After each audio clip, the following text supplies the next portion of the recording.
Si je suis en contact avec mes véritables émotions et que j'ai un peu fait le tri dans les réactions parasites, eh bien, je peux être plus en contact avec moi-même et donc plus en contact avec autrui. Les humains d'aujourd'hui sont ultra sensibles, mais ils ne le savent pas.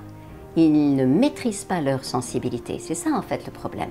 Nous sommes sensibles. Si on n'était pas sensible, on n'hyper réagirait pas à toutes sortes de trucs. Il n'y aurait même pas de violence. Si on avait des cours d'empathie depuis notre enfance, si on pouvait développer notre empathie, apprendre à la maîtriser, on apprendrait l'empathie cognitive, comment se mettre à la place d'autrui, l'empathie émotionnelle, comment je peux ressentir ce que ressent l'autre, l'empathie somatique, corporelle. Il est nécessaire de pouvoir bouger beaucoup.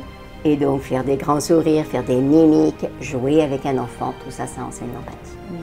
Évidemment, quand il éprouve une émotion, au lieu de dire « veux-tu te taire, va dans ta chambre faire ta colère », je vais plutôt me mettre à écouter son cœur. Non seulement les animaux ouvrent le cœur, que quand on soigne un animal, on a davantage d'ocytocine dans le cerveau et donc ça peut aider énormément d'enfants qui ont des troubles, même des troubles du spectre autistique, des enfants qui sont hyper agités, se calment immédiatement quand ils sont en contact avec un animal et surtout quand ils ont à prendre soin de lui.